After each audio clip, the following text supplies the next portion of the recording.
Assalamualaikum warahmatullahi wabarakatuh.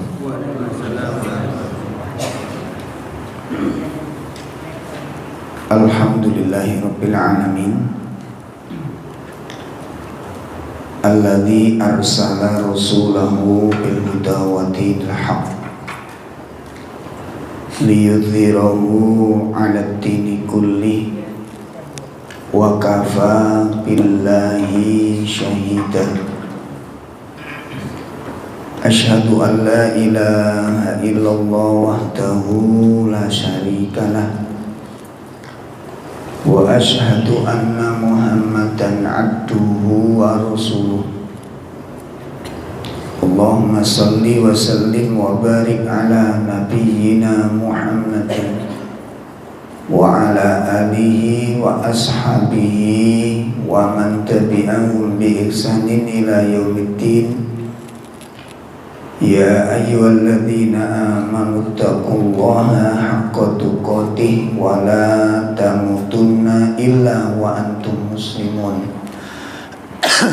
Amma ba'd. Ikhwatul iman, bapak-bapak, ibu-ibu, jamaah majelis taklim yang semoga dimuliakan Allah Subhanahu wa taala. Alhamdulillah, pada malam hari ini kita bisa hadir kembali dalam kajian kita. Mudah-mudahan hadirnya kita di tempat ini menambah pundi-pundi amal soleh kita di sisi Allah Ta'ala, dan semoga dengan amal-amal soleh itu semoga menjadikan pemberat timbangan amal kebaikan kita di sisi Allah Ta'ala. Bapak-bapak, ibu-ibu sekalian yang dimuliakan Allah, menindaklanjuti materi kita dari pembahasan khut aqidah. Terakhir kemarin kita membahas tentang dampak buruk atau bahaya yang ditimbulkan karena hubud dunia. Materi selanjutnya kembali kepada materi awal. Pembahasan terakhir kemarin itu bagian dari penjelasan jihad ala syaitan. Itu penjelasan perpanjangannya. Kembali kepada materi awal tentang pembagian jihad, ya, bahwa jihad itu ada 4 tahap, ada 4 tingkatan. Yang pertama jihad ala nafs, jihadun nafs, jihad melawan hawa nafsu. Itu yang pertama. Yang kedua jihad ala syaitan, itu jihad melawan syaitan. Nah, dalam hal ini jihad melawan setan itu kemarin kita sudah jelaskan, mengenal pintu-pintu yang dijadikan setan untuk merusak manusia. Salah satunya diantaranya adalah ad-dunya itu. Nah, sekarang kembali, tingkat jihad yang ketiga adalah jihadul kufar wal munafikin. Ya, jihadul kufar wal munafikin, yaitu jihad melawan orang kafir dan jihad melawan orang munafik.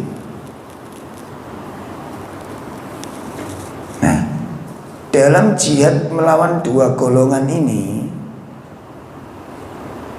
itu ada 4 tingkatan. Ya. Jadi jihad dengan orang kafir dan orang munafik ini ada 4 tingkatan. 4 tingkatan itu meliputi, pertama adalah jihadun bil qalbi, jihad dengan hati. Ya, jihad dengan hati. Maksudnya jihad dengan hati itu kayak apa? Yang dimaksud jihad bil qalbi, jihad dengan hati, itu adalah kita mengingkari kekufuran, membenci segenap kekufuran dan kemunafikan. Ini, ya. Jadi kita membenci kekufuran, perbuatan-perbuatan kufur, sifat-sifat kufur itu harus diingkari. Ini yang dimaksud dengan jihad bi qalbi. Ya. Jadi membenci sifat-sifat apa? Sifat-sifat kufur, perbuatan-perbuatan kufur. Itu kita harus mengingkarinya, harus membenci, dan itu hukumnya wajib. Sebab kalau nanti kita ada perbuatan kufur kita senengi, nah ini masalah. Masa orang mengaku mukmin mencintai perbuatan kufur? Nggak pas, Pak. Karena kufur dengan iman itu berlawanan. Kufur dengan iman itu berlawanan. Jelas ya? Makanya perintahnya Nabi itu kan 2. Dakwanya Nabi 2. Ubudullaha wajtanibut tauhid. Itu dakwahnya. Ada 2 sisi, selalu 2 sisi itu. Ubudullaha wala tusyriku bihi syai'a. Terus 2 itu. Sembahlah Allah, hindari tauhid. Sembahlah Allah, jangan menyekutukan Allah. Selalu dikaitkan dengan 2 itu. Karena berlawanan, Pak. Jadi nggak mungkin kalau kita mengaku orang mukmin mencintai perbuatan kufur, itu nggak mungkin. Kalau orang mengaku mukmin mencintai kufur, nah masuknya munafik. Begitu loh jadinya. Saya ketipun paham ini. Tadi ini kalau mbak sampean munafik, gitu. Gak mungkin soalnya. Ya, gak mungkin. Begitu, itu jihad dengan hati. Begitu juga dengan kemunafikan. Kita harus mengingkari sifat-sifat munafik dan perbuatan-perbuatan munafik. Kenapa? Perbuatan itu jelek. Sifat nifak itu jelek, perbuatan nifak itu jelek. Makanya wajib diingkari, wajib dibenci perbuatan itu. Kenapa? Karena perbuatan itu perbuatan yang dimusuhi oleh Allah Subhanahu wa ta'ala. Dan kita tidak mau menjadi musuh Allah. Kita nggak mau menjadi musuh Allah. Makanya dalam hal ini diperintahkan kita untuk tegas. Nggak boleh peling-pelang, tegas. Karena berkaitan dengan apa? Antara keridhaan dan kemurkaan Allah. Antara antara kemurkaan dan keridhaan Allah. Dan yang kita cari apa? Keridhaan Allah Ta'ala. Jadi kalau yang kita cari keridhaan Allah, tidak mungkin kita melakukan perbuatan yang dibenci oleh Allah. Jadi tidak mungkin. Itu jihad yang pertama melihat orang kafir dan orang munafik. Jihad bil qalbi. Itu jihad dengan apa? Hati. Kemudian yang kedua adalah jihad bil lisan. Jihad dengan lisan. Lah, yang dimaksud jihad dengan lisan itu pengertiannya bagaimana? Jihad dengan lisan itu adalah menyampaikan perkara-perkara yang hak dan mengingatkan perbuatan-perbuatan kufur dan munafik, tentang bahayanya, tentang dampak buruknya, tentang akibatnya. Itu disampaikan dengan lisan. Sekaligus kita menyampaikan, ya, dengan lisan kita itu apa? Memperkenalkan, memberitahukan kepada umat ini, terutama dalam hal ini masalah keluarga kita, ya, mana perbuatan-perbuatan kufur itu, sampaikan kepada anak. Ini perbuatan kufur, nggak boleh diamalkan. Ya, ini perbuatan munafik, tidak boleh diamalkan, tidak boleh menjadi sifat kita. Jauhi sifat ini. Kita ingatkan, kita sampaikan, kita serukan. Itu jihad bilisan, sampaikan. Ya, tidak boleh didiamkan, Pak. Karena kekufuran itu dampaknya luar biasa. Nah, sudah pernah kita sampaikan kemarin tragedi kemaksiatan itu, Masya Allah. Semua resiko, semua problem, semua keadaan, semua kekacauan itu dari sebuah dosa, maksiat masalahnya. Ya, kisah-kisah yang lalu buat kita. Makanya kalau kita belajar kisah-kisah itu, tidak ada satupun kaum bermaksiat kecuali kebinasaan sedang menanti. Dan tidak kula sampean saat ini gini membiarkan diri dalam kemaksiatan itu sebenarnya berjalan menuju kehancuran, Pak. Bisa dibuktikan nanti, coba diteruskan maksiatnya, ya. Nah, ujungnya itu jurang kehancuran. Teruskan. Kehancuran sedang menanti kita. Kalau hari ini belum, itu belum. Jadi ada kalanya Allah memberikan siksaan orang yang berbuat zalim itu secara spontan. Ada kalanya apa? Nanti waktu di saat orang itu lengah, diambil oleh Allah dengan cara Allah. Seperti Korun. Itu nggak pakai lama itu, Pak. Nggak pakai sponsor, nggak pakai mukaddimah, bledes. Langsung habis semuanya tanpa ada kesempatan untuk memperbaiki diri. Kenapa? Kan udah terlalu lama. Yang begitu itu biasanya ngambilnya itu spontan oleh Allah. Makanya kula mbek sampean kok bareng. Makanya kan kadang ada sebagian orang niku ndak wablek, ya wis gak kewaro-karuan, gak tau loro. Makanya sumbungnya tambah nemen. Sampeyan delok kok ngene. Aku masih maset gak tau lapo apa. Dia ada ku kau, iku cerita tok ae. Oh, status ngene iku lambene meten-meten itu ae. Ditunggu aja, jargon, biarkan aja. Ndak lama, Pak. Wallahi ndak lama. Wallahi ndak lama. Wallahi ndak lama. Ndak lama. Lalu kita ini makhluk.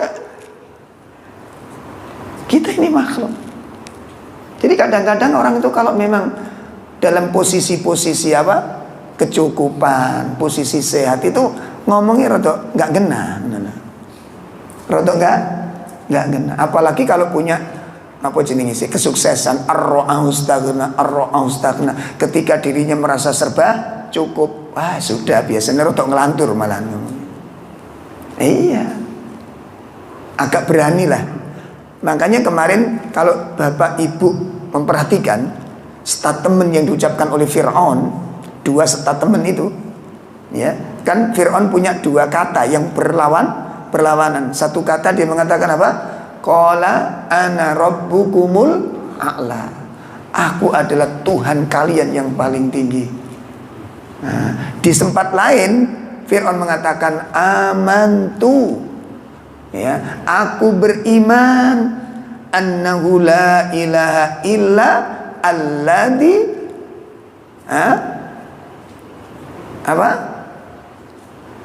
bahwasanya tidak ada ilah yang berhak diibadahi kecuali apa yang telah amanat Banu Israel, ya, kecuali ilah sesembahan yang telah diimani oleh orang-orang Bani Israel. Wa ana minal muslimin, kata Fir'aun, dan saya termasuk orang-orang yang berserah diri, aku termasuk muslim, kata Fir'aun.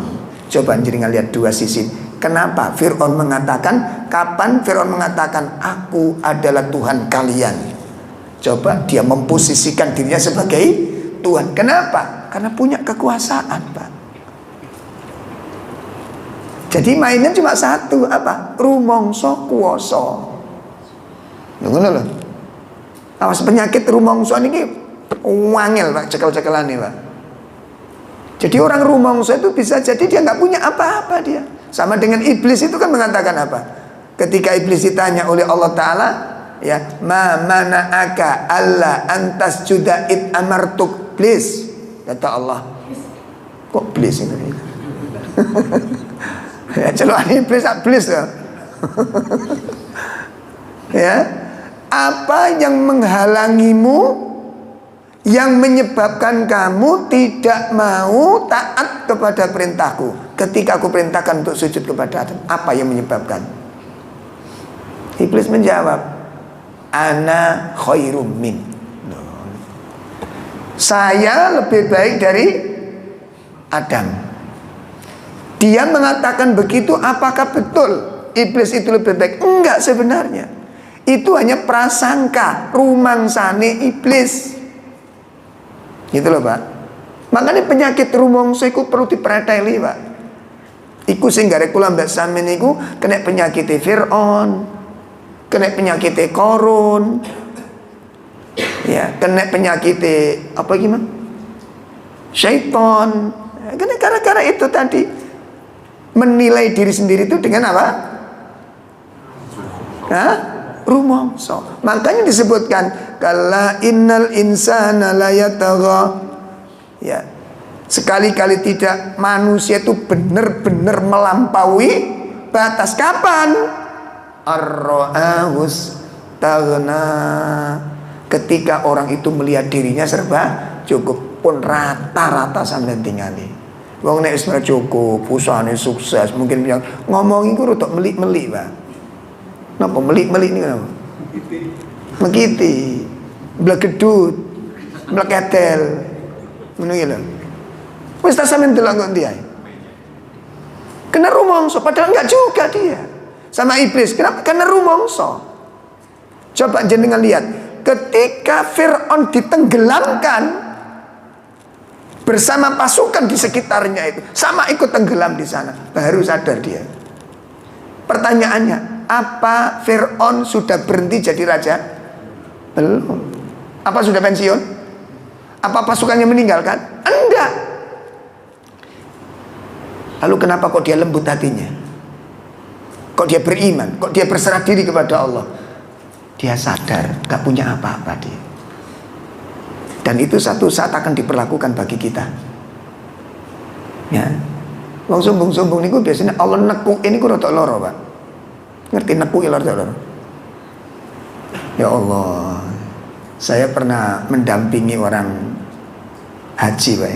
Qadarullah. Sing kula bawa niki itu kepala-kepala semua, Pak. Kan sikile blas. Kepala kantor, kepala ini, pokoknya kepala semua, kan sikile blas. Jadi rada angel kan dandan-dandane wong kepala ya. Nah, kepala itu biasanya apa? Ngongkoni. Wis pakai perintah, beres dadi ya sih. Ngoten niku. Makanya ono masalah titik, gumya, masalah titik. Kenapa? Biasanya wis terima beres. Aku iso ngerasakno niku, ya Allah ngene ya kelakuane wong-wong iki. Nggih. Akhirnya betul, Pak, diuji oleh Allah apa? Maktabnya dinggoni wong.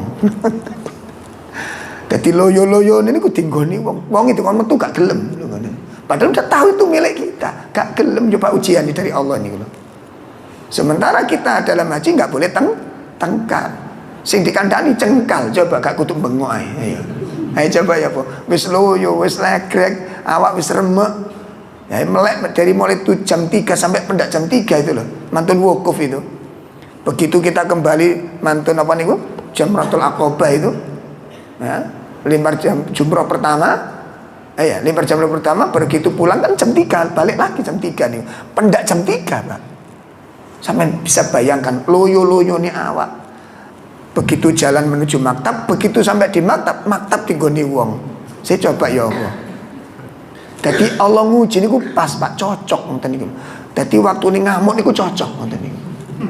Paham maksud saya ya? Dan itu akan diperlakukan kepada setiap manusia nanti. Nah, sampai di sana, wah, ngamuk ndak karu-karuan. Ini Ustaz, ini siapa? Aku ya ora roh. Wong jenenge karo merturu kabeh. Saya dobrak. Oh, sing jenenge ibu-ibu ini kehilangan kendali, Pak, sudah. Wis ngajine gak lali mboten ilang. Ngaji yang baru tahu gitu. Oh, sampai segini aja hasilnya kita ngaji bertahun-tahun, ludes dalam semalam. Cuma goni tinggoni wong. Pas kondisi ini pegel, cocok ngamuk niku cocok. Makanya orang dikatakan baik itu bukan pas ngaji, Pak.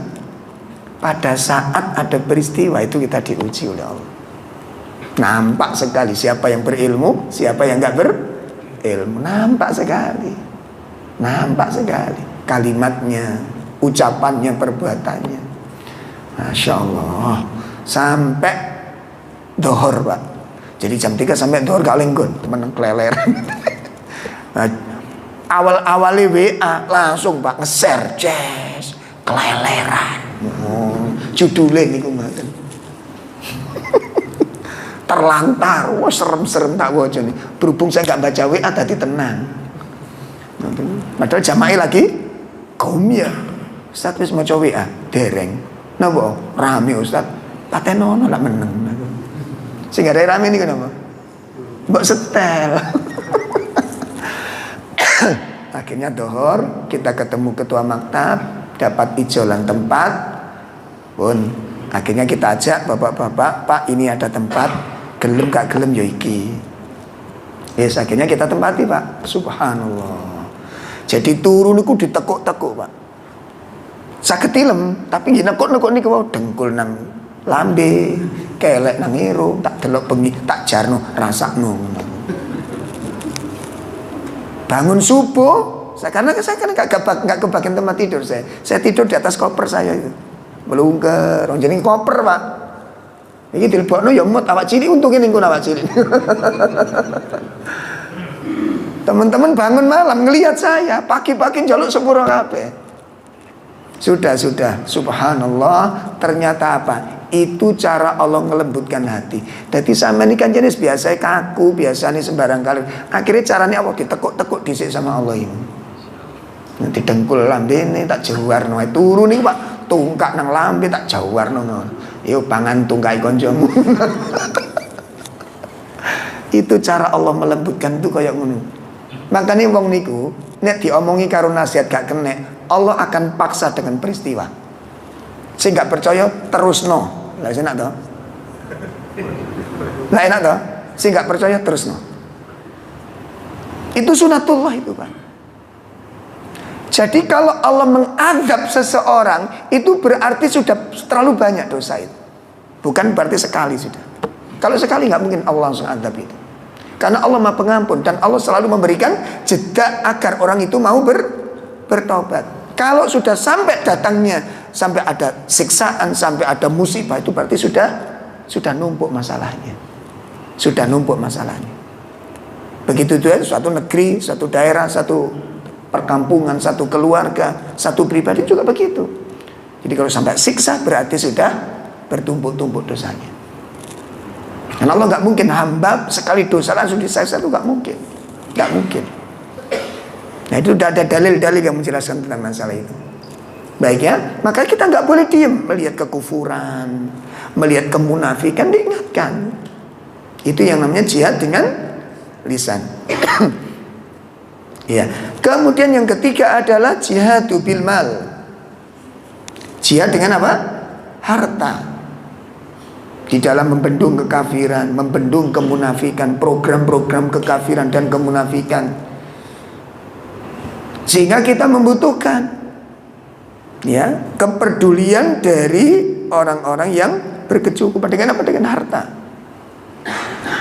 Dengan harta. Kemudian yang keempat adalah jihadu bin nafas. Jihad dengan jiwa. Dikorbankan jiwanya. Allah Subhanahu wa taala berfirman di beberapa ayat. Pertama, kita lihat surat At-Taubah ayat 73. Surat At-Taubah ayat 73. A'udzu billahi minasy syaithanir rajim. Ya ayyuhan nabiyyu jahidil kuffara wal munafiqina waghluz 'alaihim wa ma'wahum jahannam wa bi'sal masir. Wahai Nabi, berjihadlah melawan orang-orang kafir dan orang-orang munafik dan bersikap keraslah terhadap mereka. Tempat mereka adalah neraka jahanam dan itulah seburuk-buruk tempat kembali. Ada perintah dua di sini. Pertama perintah dengan berjihad, yang kedua bersikap keras. Perhatikan dengan baik.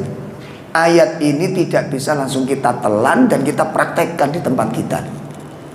Jelas? Karena yang dimaksud kafir di sini itulah kafir harbi. Kafir harbi itu kafir yang memerangi kita. Jelas? Jelas ya? Jadi orang kafir yang memerangi kita, kita bersikap demikian. Karena imbal baliknya. Adapun kafir mu'ahad, kafir dhimmi, ya, kafir yang punya perjanjian damai, ya, punya perjanjian damai, atau kafir yang mendapat perlindungan dari pemerintah muslim, maka orang kafir seperti ini tidak boleh diganggu. Hartanya tidak boleh diambil, kehormatannya tidak boleh dinodai. Jelas nih? Nah, ini jangan sampai kemudian satu ayat kemudian kita telan mentah-mentah lalu kita praktekkan. Ini nggak cocok. Kenapa? Sekarang begini, Abu Thalib itu kafir apa bukan? Apa Nabi mempraktekkan ayat ini? Hah? Apa Nabi memerangi Abu Thalib? Merangi apa enggak? Enggak. Apa Nabi bersikap keras dengan Abu Thalib? Enggak. Kenapa? Karena Abu Thalib tidak memerangi Nabi. Demikian pula ketika ada orang kafir di sekitar kita, tetangga kita, atau mungkin majikan karena kita kerja di perusahaannya, ya. Kalau mereka tidak memerangi kita, maka kita pun tidak boleh apa? Memerangi mereka dan tidak boleh mengganggu mereka. Apalagi kita punya perjanjian seperti antum kerja di perusahaan orang kafir. Ada perjanjian di sana. Nah, perjanjian itu dijaga. Jelas ya? Perjanjian itu dijaga. Tidak boleh mengkhianati, tidak boleh mengambil harta bendanya. Barangkali nanti produk apa terus sampai kau mulai mentang-mentang pabrik wong kafir. Nah, ada sebagian itu. Saya dulu kerja di perusahaan Pak juga ya, milik orang kafir juga. Ya terjaga amanah. Waktu nggak boleh dikorupsi. Ceklok sesuai dengan jam. Ojo cekloknya dhisik wong tokone keri. Ada apa enggak? Ada. Ada. Enggak halal itu. Gaji sing sampean mangan iku haram. Kenapa? Karena korupsi waktunya dengan dokter, surat dokter. Oh, no. Anak ora. Kepingin prai nggih surat dokter sakit. Sampai sakit apa? Sakit hati. Nggak boleh. Anda terima gaji itu haram. Anda menipu soalnya. Oh kafir kok nggak boleh? Karena ada perjanjian kan? Kerja itu ada perjanjian bukan Pak? Ada. Ada kan? Waktu bikin permohonan itu ada perjanjian itu. Kalau saya nanti diterima di perusahaan yang Bapak pimpin, saya akan mencuri waktu. Ya kan diterima mulai awal saja. Nggak boleh, perhatikan ini. Banyak teman-teman kita begitu dulu. Malah teman saya itu pulang tiap hari ini bawa spon Pak. Spon loro oleh kasur telu. Jadi spon ini sampai tadi. Jadi lebarnya sekian, tebalnya sekian ini. Setiap hari dua. Nah pas saya kan di kos-kosan dulu juga. kadang-kadang pulang kos dan kita bikin kajian di kos-kosan itu. Banyak yang ngaji kayak pondok itu akhirnya. Ya, awalnya itu di depan tuh digone arek main niku, Pak. Jebret. Mas yo apa jarno ae nang. Pokoke judul lek permisi ngono. Pak, kula tutup riyen kula belajar maca niki lho, Ali Bakta ngoten. Oh nggih monggo. Ngapun tuh lho Mas, kula dulinan. Nggih, monggo ngoten kula. Kuat-kuatan kok ngono. Akhirnya kita deketi pentolannya ini. Anak-anaknya itu kita kasih permen kalau saya ke sana nih. Matur suwun Ustaz, terus suwun nggih. Lho kasih siapa? Kasih Ustaz. Lah bapak ini ki bose niki wau. Bose napa? Depan pas, ini tersing ngoten. Jadi kalau ini kos kita itu depan situ main. Judi beneran gitu. Mboten kula larang nggih, mboten kula ora-ora, nek kula dilarang kula sing dituthuk. Kita kalah bolo ya. Bismillah kita berbagi baik. Akhirnya subhanallah dengan izin Allah mereka pindah karena kita ngaji, Pak. Kita ngaji ta. Ngapunten lho Pak nggih, Bang terganggu jenengan konsentrasi ning. Kita guyon aja kita. Sesuai pindah. Pun kalau tak pindah mawon jarene. Sesuai hafal dia ya. Mungkin kalau kita murojaah terus mungkin dihafal juga. Apa kita nggak ganggu, kita nggak oleh-oleh ya Allah, dan hubungan kami tetap baik, alhamdulillah ya. Akhirnya pindah, waktunya banyak Pak, pagi ada, jadi kalau kita sip sore itu pagi itu kita tempati kajian mulai jam 7 sudah mulai bertahap nih, dari perusahaan yang lain ikut, perusahaan yang lain bawa konconi, jadi kos-kosan itu kayak pondok pesantren, kos-kosan itu waktu itu ya, Masya Allah. Nah akhirnya pas saya tidur di kos-kosan kok kasurnya enak empuk tak takon. Kasur tutup kapas loh. Niku Mas, kula nggawa galuru sepon. Lagi kasur colongan iki. Oh mboten kula anu kok. Kula nggawa bekas. Wis aja menang. Nah terus ana apa iki balekno nang pabrik apa obongen menang. Wis pokoke ngene turu iki. Mending turu galar ya nang. Allah, enggak boleh Mas. Mas, Cina Mas. Iya, tapi kita itu punya perjanjian, tidak boleh Pak. Jelas nggih? Nah, jadi ayat ini itu diterapkan kepada orang kafir harbi. Sama dengan hadis-hadis itu. Kalau bersimpangan dengan orang kafir, apa? Pepetan dalane. Itu bukan kafir sembarang kafir. Makanya kafir itu harus kita ketahui kafir yang mana, gitu loh. Kafir yang mana? Jelas ya? Bon. Kemudian yang kedua adalah wal munafikin, dengan orang-orang munafik, perangi mereka. Ya, perangi mereka. Wa ma'wahum jahannam wa bi'sal masir. Nah, ikhwatul iman, jihadul kufar, jihad dengan orang kafir, jadi orang melawan orang-orang kafir, itu lebih khusus konteksnya. Ya, konteksnya itu adalah bilyati, dengan kekuatan. Saya ulangi lagi, ini dalam rangka melawan kafir harbi. Kafir harbi ini pripun to? Kafir harbi itu orang kafir yang memerangi kita. Paham ya? Melukai kita, merencanakan rencana-rencana busuk kepada kita. Itu. Nah, perang ini nanti ada dua bentuk. Ada dengan bil qital, dengan perang betul, dengan kontak senjata. Ada yang istilahnya itu husful fikr, perang pemikiran. Nah, kalau perang pemikiran kita melawannya nggak boleh dengan qital, nggak boleh dengan perang kontak senjata, nggak boleh. Kalau perang pemikiran kita melawannya dengan ilmu. Sakatipun pahami? Jadi bukan dengan ngebom sana ngebom, bukan begitu. Ini nggak benar. Dan caranya pun salah. Ya, tidak mengikuti syariat-syariat yang telah ditetapkan oleh Allah Subhanahu wa taala. Padahal jihad ada, Pak. Perang ada. Namun ada syariatnya yang harus diperhatikan oleh kaum muslimin. Jelas?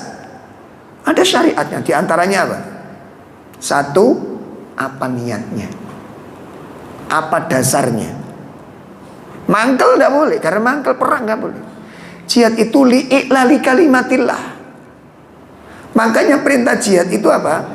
Perintah jihad itu supaya tidak ada lagi fitnah. Tujuannya jihad itu supaya tegak tauhid, gitu loh. Bukan semata-mata emosi, dendam dan macam-macam, bukan. Li'i'la li kalimatillah. Makanya ketika Nabi SAW ditanya, ya Rasulullah, ada orang perang karena kesukuan, ada orang perang karena dendam, ada orang perang karena kabilahnya, ya, ada perang karena sum'ah, ada perang karena riya, ada perang karena keberanian, terus ada orang yang perang karena Allah Ta'ala. Mana perang-perang ini yang termasuk jihad fisabilillah? Yang mana? Maka Nabi menyebutkan, man qatala li'i'la li kalimatillah fahuwa sabilillah. Diringkas oleh Nabi, siapa saja yang berperang dalam rangka apa? Menegakkan kalimat. Artinya apa? Supaya tegak tauhid dan sirnanya kesyirikan. Itu tujuan daripada jihad. Jadi bukan karena rutin mangkal, dendam dan macam-macam, bukan. Makanya aturan perangnya nggak ngawur. Coba lihat, kalau perang itu dengan kalimat Allah, mengikuti aturan. Ya, satu, tidak boleh merusak tempat ibadah mereka, nggak boleh. Teroris nggak punya ilmu tentang itu. Bom sana, tempat parkir bom sana. Ya udah menunjukkan ini batil gitu. Itu batil. Itu tidak benar. Yang kedua, tidak boleh bunuh anak-anak, tidak boleh membunuh perempuan, tidak boleh membunuh orang yang sudah tua renta. Dan kalau musuh sudah terbunuh, tidak boleh dirusak badannya. Ya, mungkin diiris kupingnya atau belah perutnya. Beda dengan orang kafir. Kita nggak menyamai mereka. Maka Nabi mengatakan wala tusrifu, jangan berlebih-lebihan. No aturan nih perang nih. Pun jelas ya. Nah, itu jihad dengan orang kafir, yaitu dengan apa? Dengan kekuatan. Nah, adapun dengan orang-orang munafik, ya, jihadul munafikin, lebih khususnya artinya konteks yang dilakukan adalah bil ilmi wal lisan. Bil ilmi wal lisan. Jihad dengan ilmu dan jihad dengan lisan. Hati-hati dengan orang munafik, tidak boleh terprovokasi, karena penggaweane munafik niku provokasi, ngerti lho, Pak. Ya, sekarang kekacauan yang ada di sekitar kita itu kenapa? Ya karena provokasi. Di media ini jenengan lihat bahasa-bahasa yang dipakai, potongan-potongan video, debat terbuka. Apa ini debat kok bedonggon? Oh iso nih lah, gitu? Ditampar, dibantah langsung apa nih? Ya kuwi sing ngatur. Iki dipotong lo kene, wong nggone iku lho beda. Waktunya juga beda. Nah, ngawur kita. Dan ini pengaruhnya luar biasa di tengah-tengah kita ini. Ngaji 10 tahun yang lalu disetel saiki lho, iso ngene. Dipotong itu pun potongan, Pak. Maka ini butuhnya kita klarifikasi jenengan kalau ada masalah seperti ini. Bon ya. Kemudian kita lihat di surat As-Saff ayat 10 dan 11. Ya, surat As-Saff surat 61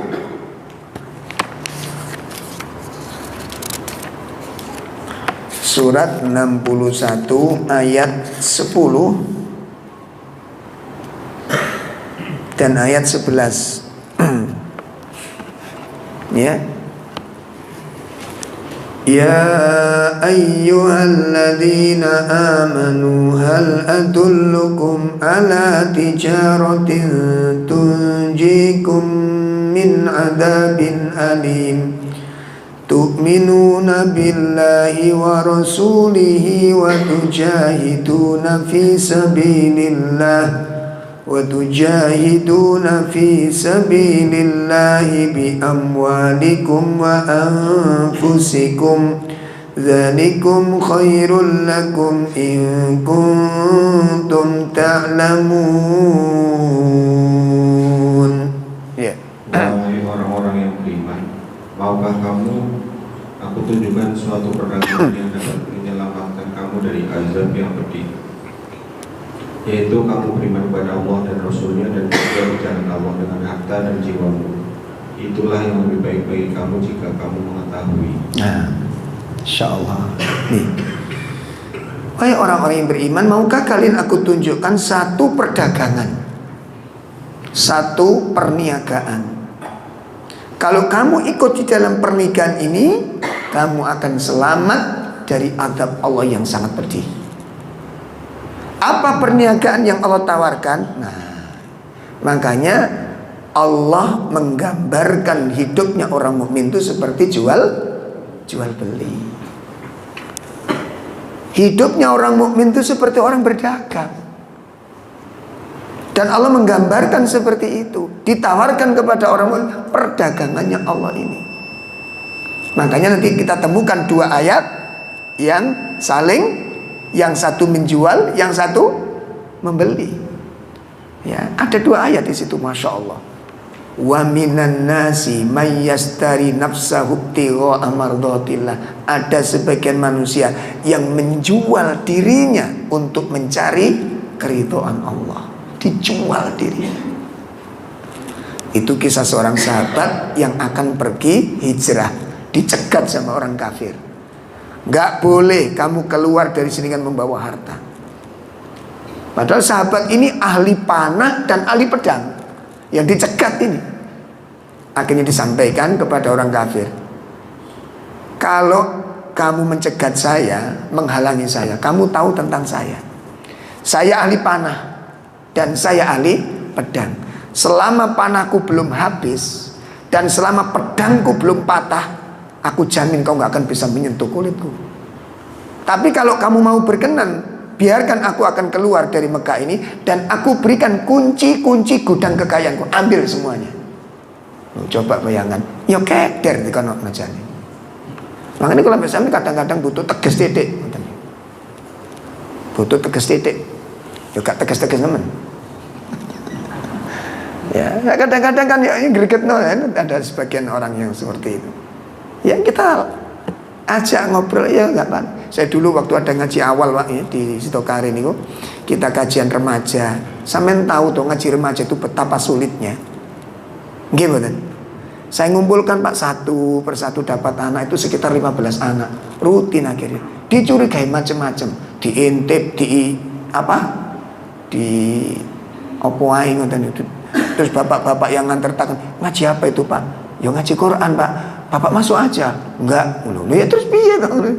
Akhirnya datang ke RT-nya, tanya kepada tuan rumah, ini diawasi kajian nih. Diawasi kita itu ngaji apa? Ya, kayak kita itu merencanakan apa kudeta mawon. Kita itu ngumpulin remaja-remaja itu, mereka ini sobo jalanan Pak. Orang tuanya itu nangis. Lihat anak-anak mereka yang sudah kehilangan masa depan itu. Ini kita kumpulkan satu persatu. Oh, no sing recoki. Marah saya. Ini katanya ini Intel. Wis gak peduli Intel biae ngono aku. Negara iki ono hukume ning ngono. Gak ngawur negara iki. Akhirnya saya tawari, dah kita ketemuan. Gak wani. Oh, Intel nih untuk Intel ini. Saya layani itu. Negara ini kono aturan, negara ini kono undang-undangnya. Gitu gak ngawur kita gitu loh. Dan kita ngikuti aturan itu. Oh, kita bukan pemberontak dan kita nggak akan merencanakan berontakan pada pemerintah. Kita taat kepada pemerintah selama tidak mengatakan maksiat. Kita patuh dan kita nggak akan melawan pemerintah seperti itu. Dan itu bukan perbuatan Ahlussunnah. Yang demikian bukan akidah Ahlussunnah. Menjaga keamanan kita jaga keamanan. Anak-anak kita ajari tentang akhlak. Alhamdulillah Pak. Anak-anak itu sopo masjid, ibu sampai nangis. Lho wis kate ngene lho kate dibubarno lho piye to? Sampeyan kepingin anak-anak niki rusak kata gitu kan. Berarti sampean pengacau negara itu gitu. Akhirnya saya sampaikan ke RT, tolong sampaikan sama Pak Kintel iku mangono. Kintel anake kodok to. Nek memang dia negarawan, bersyukur demikian. Kenapa? Sampeyan itu mengkhianati lagu kebangsaan Pak gitu kan. Lagu kebangsaan ini Pak. Bangunlah jiwanya. Nah, sampean kepingin anak-anak itu embongan tuh. Tak tunggu akhirnya. Saya nggak mau nyerahkan data-data, nggak mau. Kasih nomornya dia, tak teleponnya saya gitu. Alhamdulillah, Kak Wani. Lalu kita ya punya channel-channel ke teman-teman kepolisian ada gitu kajian. Teman-teman TNI juga ikut kajian kok dicurigai macam-macam. Ya gregetan saya gitu kan. Ya makanya diajangi omongan barangkali nanti ada yang bahas apa Pak ngas Quran misalnya melok lho enak, gak usah mata-mata begini. Nanti kero piye misalnya mata-mata. Ngaji ae melok, sana nanti yang keliru tegur. Gitulah enak toh. Ada yang keliru coba diselidiki. Alirnya kemana nanti? Gitu loh. Jelas ya? Ini terus kental ini. Ya enggak, ini sekedar apa nih? Cek bener lah gitu, cek nggak ada desas-desus. Ngaji ini kalau selilitan nggak enak tuh Pak. Gitu. Kita itu kalau ngaji selilitan kan nggak enak. Wong sholat selilitan agak sok tenang. Gitu. Nggak enak. Bon, coba kita buka. Setelah ada ayat mengatakan orang menjual dirinya, ada ayat mengatakan apa? Allah membeli tersebut. Masya Allah. Allah membeli jual beli itu. Dibeli oleh Allah jiwa. Dibuka surat Al-Baqarah ayat 207. Al-Baqarah ini 207.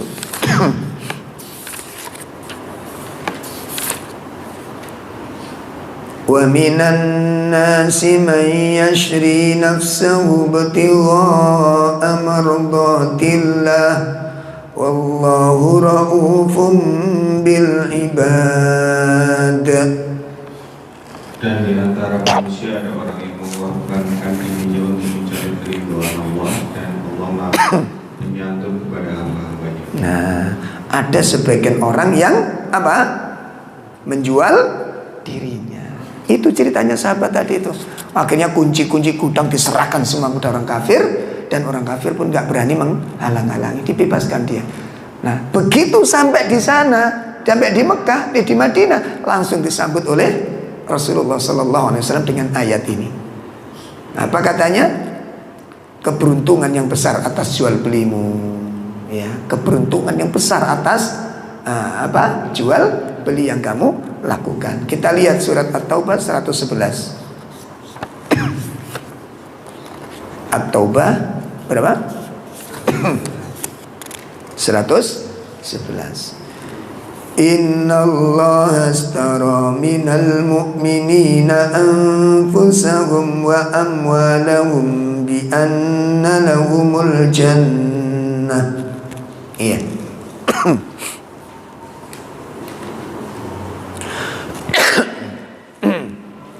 Surat 9, 111.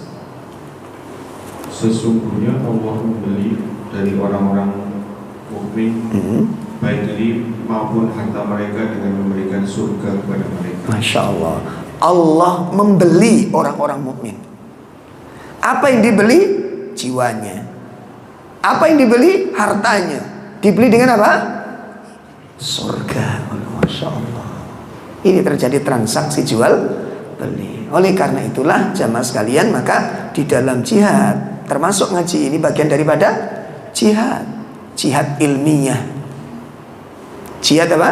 Ilmiah. Untuk melawan perang pemikiran, baik itu yang dilakukan orang kafir maupun orang-orang munafik. Ini jihad ilmiah. Maka ketika kita belanjakan harta kita, kita infakkan untuk persoalan seperti ini, maka ini merupakan infak yang paling mulia di jalan Allah, sebagaimana surat As-Saff, ya, dengan harapan mudah-mudahan ya rupiah-rupiah yang kita infakkan untuk keperluan dakwah, untuk keperluan taklim, itu bagian daripada jihad fisabilillah, ya, jihad ilmiah untuk melawan kebodohan, memberantas kebodohan umat, ya, mengeluarkan umat ini dari kegelapan menuju cahaya, dari kejahilan menuju Islam, daripada kebodohan menuju ilmu, dari kekufuran menuju iman, ya, dari kesyirikan menuju tauhid, dari kemaksiatan menuju ketaatan. Maka ini masuk bagian daripada sabilillah. Maka bersyukurlah dan berbahagialah dan berharaplah infak yang kita berikan itu masuk dalam bagian sedekah yang diutamakan oleh Allah Subhanahu wa taala sebagaimana dari As-Saff tadi. Maukah kalian maukah kalian masuk dalam perdagangan ini? Ya. Kemudian ketika kamu masuk perdagangan, apa perdagangan tersebut? Tu'minuna billahi wa rasulihi wa tujahiduna fi sabilillahi bi amwalikum wa anfusikum. Baik, ini teman-teman sekalian jihad yang ketiga. Dan jihad yang keempat insyaallah akan kita terangkan pada pertemuan yang akan datang, yaitu jihad arbabidzulm wal munkarat, yaitu jihad melawan kezaliman dan kemungkaran. Itu bagaimana realisasinya insyaallah akan kita bahas pada pertemuan yang akan datang insyaallah. Demikian kajian kita, mudah-mudahan bermanfaat dan semoga membawa kemaslahatan kepada kita semuanya.